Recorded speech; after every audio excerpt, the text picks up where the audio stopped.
What are some ridiculous history facts? Ancient Romans would put sandals on the hands of sleeping people, then tickle their face so they would slap themselves. When the Romans laid siege to Themyscira, a real place, weirdly enough, they attempted to tunnel into the city. The Themyscirans released bears into the tunnels. Claudius Drusus died in AD 20 from asphyxiation when he tossed a pear in the air and caught it in his mouth. The pear tree was put on trial, found guilty of murder, and destroyed. The Spartans never built a city wall, figuring that their reputation alone would mean no one would dare attack them.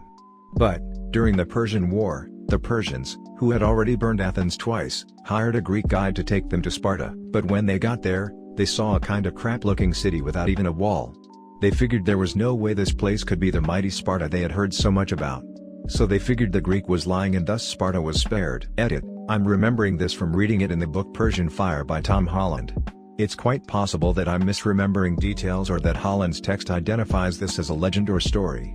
Still, the book is a fantastic read and I heartily recommend it. In ancient Egypt, servants were smeared with honey to attract flies away from the pharaoh. The first bomb dropped on Berlin by the British during World War II claimed no human casualties. But it did kill an elephant. The Battle of Bull Run, during the American Civil War, was called the Picnic Battle, because so many civilians from Washington went on picnics on the sidelines and watched. Once the battle actually started, and the Union started to get its ass kicked, they all ran away, running over injured soldiers and dead bodies and generally disrupting the battle. This was actually a relatively common thing during the Civil War. I know it happened at Gettysburg too. At one time there was not only a pope and an anti-pope but also a counter-anti-pope. A Chinese emperor escaped an assassin by running around a pillar.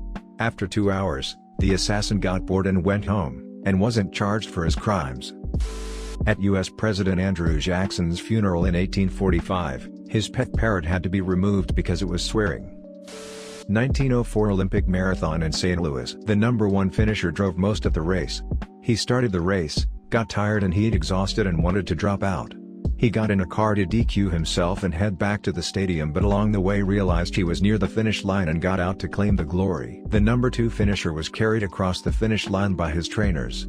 On a bogus pseudoscience theory, the trainers had been giving him a mixture of brandy, egg whites, and rat poison instead of water. When it came out that the #1 finisher had driven most of the course, this guy was given the gold despite the help from his trainers to finish. For some reason, the #3 finisher was just a regular guy who did nothing unusual. In this case, ordinary was extraordinary. The #4 finisher was a Cuban mailman, who had raised the money to attend the Olympics by running around his entire country and asking for donations. When he landed in New Orleans, he lost all the money gambling. He managed to scrounge enough to get to St. Louis and attend the Olympics. However, he had no money for athletic gear, so he ran in dress shoes and pants hacked off at the knee by a fellow racer who happened to have a knife. He probably would have come in first had it not been for the hour-long nap he took on the side of the road after eating rotten apples he found at an orchard near the course. The #9 and #12 finishers were from South Africa, and ran barefoot. South Africa didn't actually send a delegation, these were students who just happened to be in town and thought it sounded fun. #9 was chased a mile off course by angry dogs. Half the participants had never raced competitively before. Some died. St. Louis only had one water stop on the entire run. This, coupled with the dusty road, and exacerbated by the cars kicking up dust, lead to several fatalities. The Russian delegation arrived a week late because they were still using the Julian calendar until 1918, while effectively the rest of the world had switched to the Gregorian calendar. Credit to you/Druckon_Pyrothine for this synopsis, which I have shamelessly stolen and tweaked just a little for clarity and brevity. Colombia has a period in history literally called the Dumb Homeland period because of how incredibly dumb politicians acted at the time.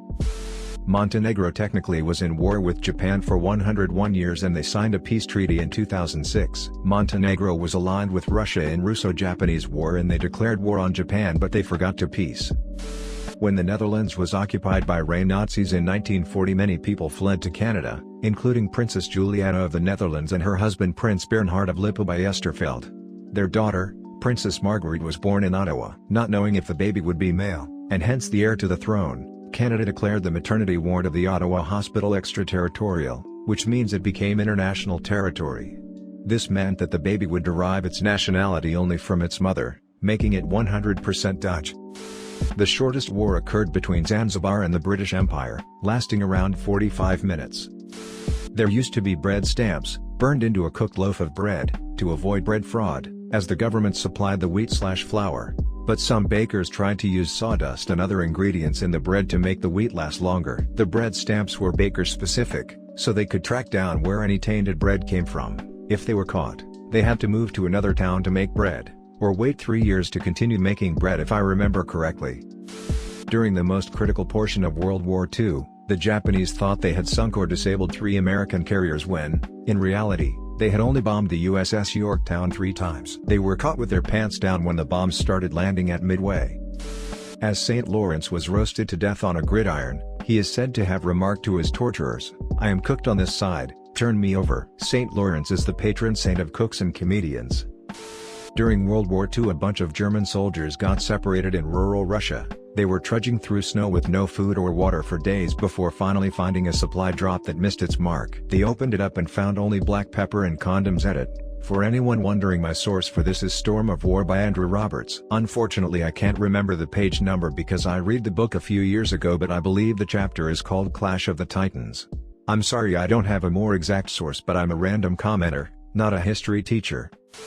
Admiral Zinovy Roshistvinsky of the Imperial Russian Navy was so notorious for throwing his binoculars into the sea during fits of rage that his staff always ensured his flagship had an extra crate of binoculars on board. Some more fun stuff about him: he would make up insulting nicknames for ships and officers he disliked, such as the lecherous Slut, the Sink by Themselves Squadron, or the Guards Uniform Hanger, beat the tar out of crew members that disobeyed him, would fire live ammunition across the bows of errant ships, and was known to pull other ships alongside his just to scream at its captain in front of the entire crew. Despite all this, he was considered one of the best officers in the Russian Navy and was well liked by his crew, and took full blame for his defeat at the Battle of Tsushima in order to save some officers from the death penalty. So while he may have been hot-headed and had high standards for his crew, he was ultimately a fair and honorable man, just doing the best he could with what he had, and probably better than could be expected of anyone else in his position. And honestly, the Russian 2nd Pacific Squadron's voyage is a ridiculous topic in of itself. The amount of sheer incompetence is comical.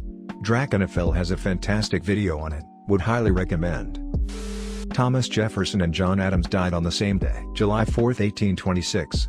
The 50th anniversary of them both signing the Declaration of Independence. Adams's last words were, "Thomas Jefferson survives." He was wrong by about 5 hours.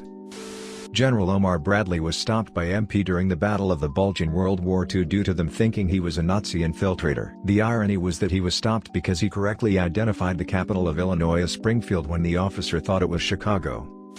The longest ever U.S. presidential inauguration speech was made by William Henry Harrison on March 4, 1841.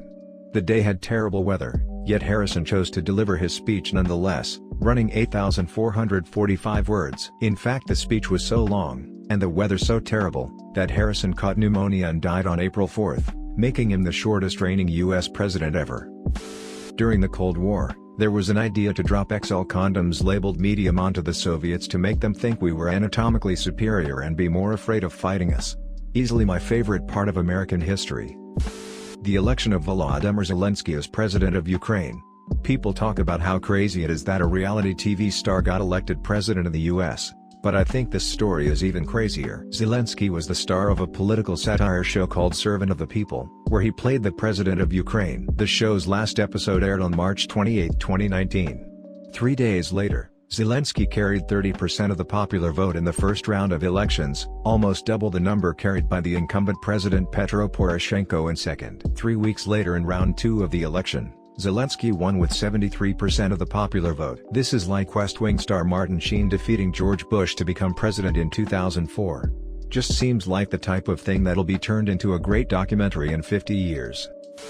The capture of the Dutch fleet at Den Helder on the night of January 23, 1795 presents a rare occurrence of a naval battle between warships and cavalry, in which a French Revolutionary Hussar regiment captured a Dutch Republican fleet frozen at anchor between the 3 kilometers (1.9 miles) stretch of sea that separates the mainland port of Den Helder and the island of Texel. After a charge across the frozen Zuiderzee, the French cavalry captured 14 Dutch ships and 850 guns.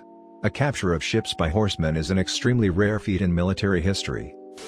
In 1908, there was a car race around the world that started in NYC. The route would start in NYC to San Francisco to Valdez, Alaska, across the Bering Strait, through Russia and Europe, with the finish line in Paris. Cars were relatively new and road infrastructure was limited to only metropolitan areas, and even then, a lot of it was cobbled stone. But what you might have thought, is how in the world can a car get across the Pacific? Duh, they would drive across the Bering Strait during the winter when it froze into an ice bridge. Silly. The race began in February 1908 and immediately ran into challenges. To list a few: cars breaking down multiple times, lack of usable roads, car-hating people giving wrong directions, and oh yeah, snow. The first team reached San Francisco in 41 days. But quickly realized that the proposed route from San Francisco to Alaska did not exist. So the organizers allowed teams to ship their cars to Valdez, Alaska, then continue on the ice bridge. Once in Valdez, the teams found out that there is in fact no ice bridge across the Bering Strait anymore because it melted 20,000 years ago. Small oversight. Organizers then allowed teams to ship their cars across the Pacific to Japan, then Russia to carry on. Despite all unpredictable and hilariously predictable odds, the winning team arrived in Paris 169 days later. Highly recommend to listen about it from the Dollop podcast. There's more nonsense that happens that I couldn't fit in / remember. It is told, by Herodotus, that when Xerxes invaded Greece he had to build pontoon bridges, which were destroyed by a storm before completion. Xerxes was so upset at what happened that he had every engineer beheaded and sent soldiers down to whip the sea 300 times for its failure to obey him and comply with his plans. Herostratus is the guy who burned down the Temple of Artemis. The only reason he did it was to have his name written down in history. Canada and Denmark have been playfully fighting for control of a tiny island near Greenland called Hans Island for decades. When the Danish visit, they leave a bottle of Danish schnapps liquor. When the Canadians visit, they take the schnapps and leave a bottle of Canadian Club whiskey and a sign that says "Welcome to Canada." Thanks for watching. If you've enjoyed this video, please like and subscribe.